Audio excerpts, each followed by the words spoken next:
What's up, guys? It's about mid-November now, and the perch season is just about to heat up. And typically here on the Central Coast, you can catch perch any time of the year, but the best months are like December, or January, February, March, that time frame, in my experience at least. And I'm just getting back into it. I actually hit the beach the other day, caught one striped bass on the Lucky Craft Flash Minnow. What is that? Oh, it's a striper. Hey, look at that. Was not expecting that. Our first fish on the Flash Minnow, striped bass. Put it back.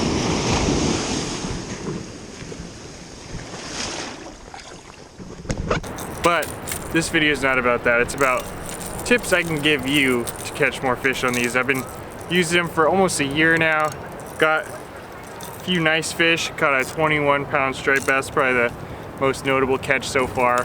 And I just wanted to give you guys a few tips. I've been seeing a lot of comments, asking me questions here and there. And I kind of want to compile all into one video just to give you guys a little bit of an idea of what we're doing here. So the first one is you want to have the right gear. And the one pole that I like the best for using this is the Shimano Convergence.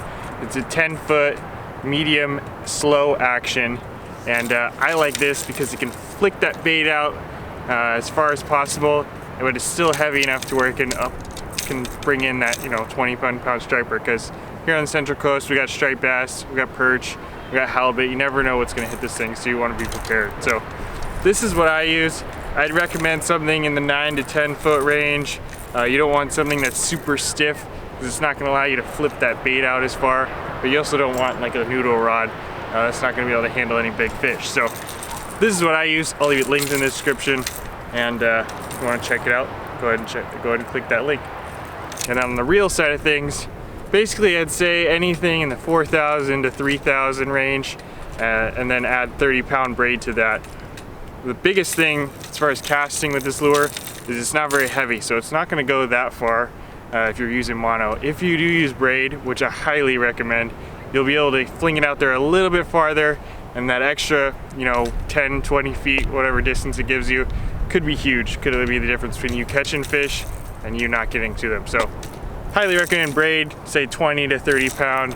I like to use 30 pound here. And then on top of that braid, I'll put about a 3-foot mono leader just for visibility. And this is a 20-pound test leader.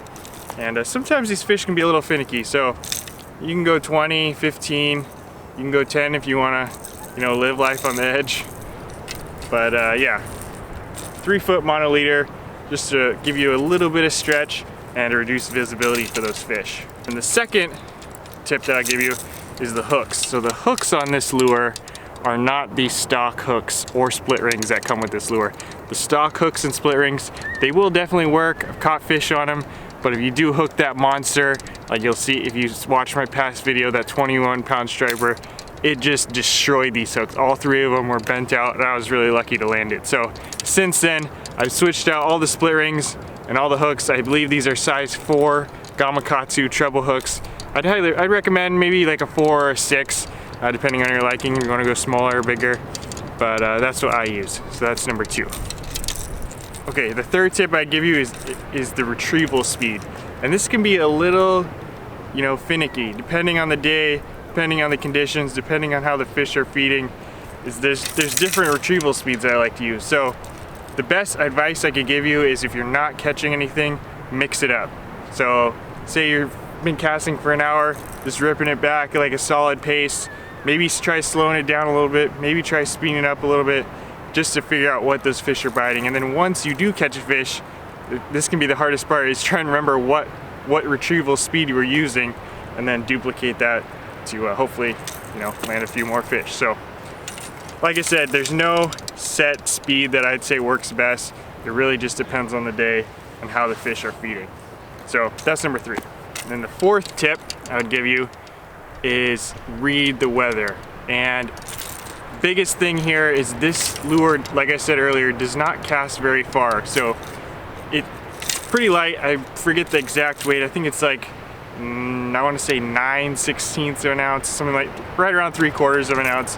So it doesn't cast very far. So if it's a really windy day, it's a really rough day, this lure is not going to cast far enough to get to those fish.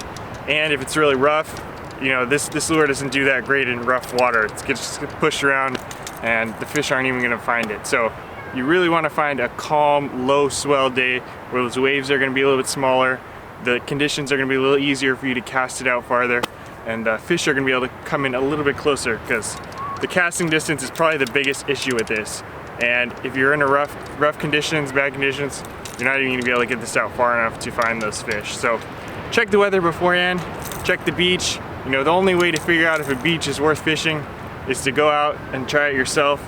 So if you get some knowledge of the beaches, figure out which one works best for this, because I found that certain beaches, this lure is killer. Other beaches, you know, it won't even make it to the fish. So best way is to just go out there and see for yourself. I can guarantee you there are certain days of the year where this thing is not going to catch a single fish, but then there are other days when you can get out there and this thing will absolutely slay them, which is what I've experienced on this. So you can match up the conditions right, you can find a beach where this thing is very effective, you can have a solid day out here on the surf. And then the last tip I would give you, number 5, is just stick with it. You know, keep trying. I actually tried this a few times before I even caught a single fish on it, so it's not an easy way to catch fish. You know, dunking sand crabs, throwing the gulp sandworms, those are, in my opinion, easier ways to catch fish. But this is a little more challenging. You know, it takes a little more finesse. You gotta dial it in a little bit easier. It's not gonna work in all conditions. But like I said, if you line up the conditions right, you stick with it, you try different methods, you know, keep changing it up. If it's not working, keep trying different things. And if you stick with it long enough, I can guarantee you're gonna catch some fish. So that's the Lucky Craft Flash Minnow. That's the 5 tips that I can give you. Like I said, I've been using it for almost a year now, and I put some good fish on the beach with this thing. So highly recommend checking it out. I wouldn't recommend anything on this channel unless I use it myself, unless I would, you know, I put it to the test and it catches fish. So I'll leave this guy linked in the description. I'll leave the hooks, the split rings, my rod, my reel, anything else used in this video that you want to check out, I'll leave it in the description below. So check those out, and I'll see you guys on the water. Thanks for watching.